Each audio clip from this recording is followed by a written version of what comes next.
No. No, not scary. No. Oh no.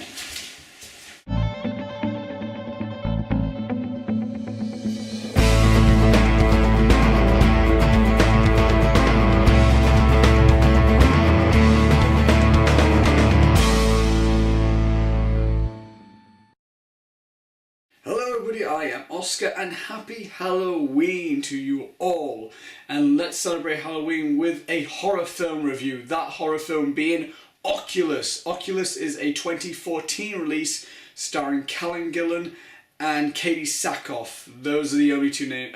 Is it Brenton Thwaites? I believe it is Brenton Thwaites. And the plot of Oculus is basically Karen Gillan plays the sister to Brenton Thwaites, and she is trying to essentially prove to him, and I guess everyone else, that a murder committed by her father and his father was not done by him, but it was done by a supernatural force. What supernatural force, you may ask? Well, a mirror. At first, when I saw the teaser trailer, I was like, a haunted mirror movie? What is this? And I watched it because I heard decent stuff, and plus I wanted to get in the Halloween mood to watch a horror film, so I watched Oculus. And I have to say that I was very pleasantly surprised by Oculus. This is an excellent film, in my opinion. So what were the things that I liked about this film? Well, the first thing that stood out was how well this film was shot. This film had excellent cinematography. It wasn't just a standard stationary camera. There was an interesting shot where the camera was following someone lying down and then it just tilted and then it became, I don't know what, something about that just made me interested. And because of how interestingly this film was shot and how great it looked, I was just that more interested in the film. Another good thing about this film is the soundtrack, especially in the last part of the film. It got really, really creepy, and it really lent itself to the suspense of the film, because during the last part, it was quite suspenseful, and it was great, creepy horror stuff. The acting was also pretty good. I do admit, it took me a while to get used to Karen Gillan.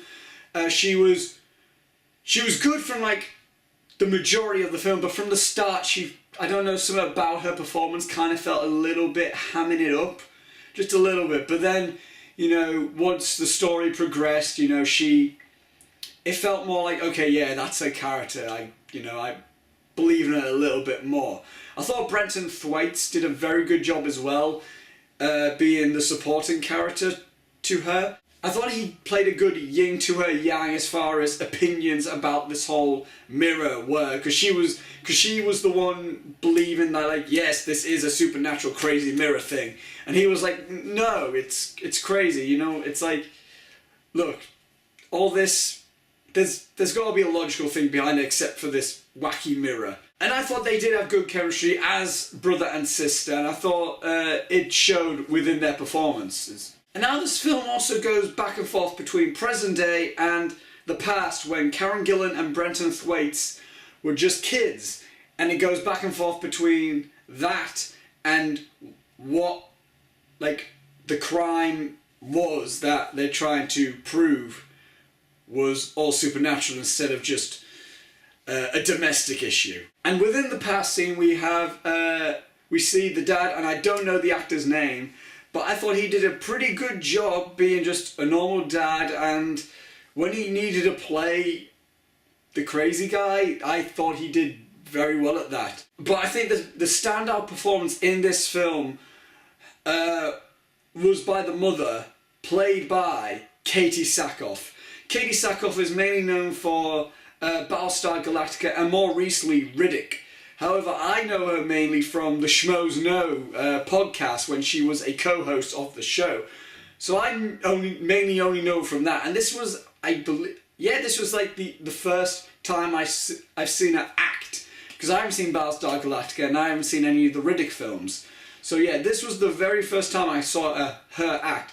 And I thought she stole the show with this. I thought she was absolutely fantastic. She did amazingly as just the normal mother, and she did great when she needed to go to this dark, disturbing place. It was very, very creepy and very well played by Katee Sackhoff. I think she did a fantastic job, and she was easily the best actor in this film. And while I'm on the topic of acting, I want to give huge credit to the child actors in this. These two kid actors who played the child versions of Brenton, Thwaites and Karen Gillan, they were absolutely amazing, I thought, as child actors. I thought near enough on the same level as the kid from Looper, honestly. And they weren't just some whining little brats that got on my nerves like Lizzie and Mika from The Walking Dead. Not like that at all. These were very relatable kids, and when stuff really got scary for them, you kind of felt a little bit of fear because you were almost in their shoes. And when they needed to be tough, they were believable tough. They weren't just all of a sudden, I am a BA kid. They were still, you know, weak, because they're children. They're kids. They're not going to be Rambo all of a sudden. But they were still strong. Now, as a horror film, this isn't really a non-stop scare fest. This isn't really a scary film. Yeah, there is some creepy imagery, and the soundtrack really does lend itself, especially in the scenes of the past. But there are some horror films which don't have much scares to them. That's not really scary. And then it has completely unrelatable characters and just bad acting. Like I said, this has great acting, and the characters are very good.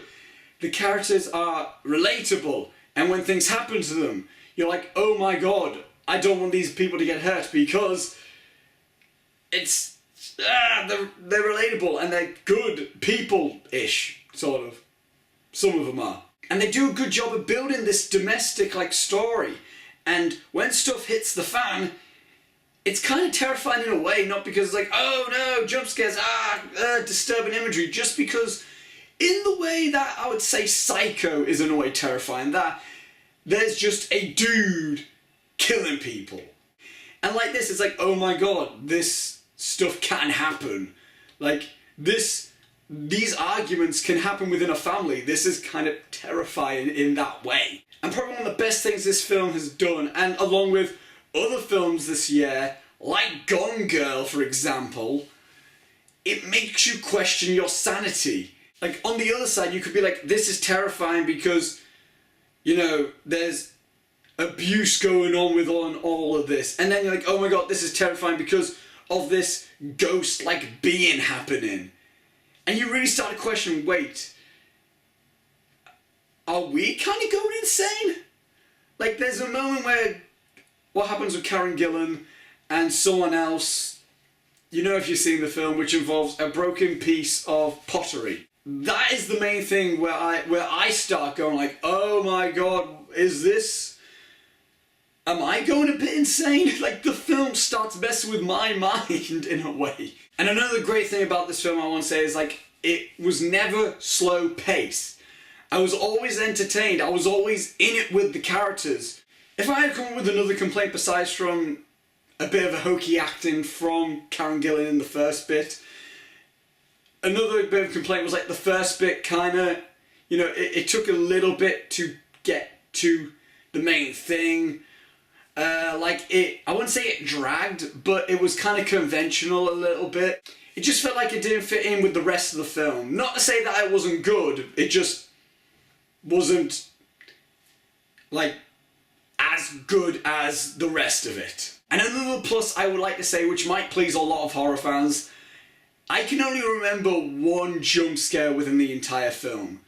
This film has near enough zero jump scares. This film relies solely on atmosphere building and just tension and the creep factor. It doesn't rely on boo or bang, loud noise in your ear, which makes you jump because there's a blinking loud noise. Of course you're going to jump. It's not scary, it's just annoying. This film is mainly just tension and creepiness and story and character building. Good character development within a horror film Great! So overall, Oculus is a very well directed, very well shot, very well acted, creepy tension building horror film with great character development, a little bit of a slowish start, but once it gets to the main point, it is very good, and it was a very big surprise for me of how much I really liked this film. I didn't expect to like Oculus that much. So guys, thanks for watching my review for Oculus. Have you seen Oculus? What did you guys think about it? Comment below, let me know. I would be interested in hearing maybe why you didn't like the film. I've heard negative reviews of the film. I'd be interested to hear that. Understand if you don't like it, but I very much so liked Oculus. And also links are down below for Twitter and Facebook. Until next time guys, I shall see you later, and goodbye.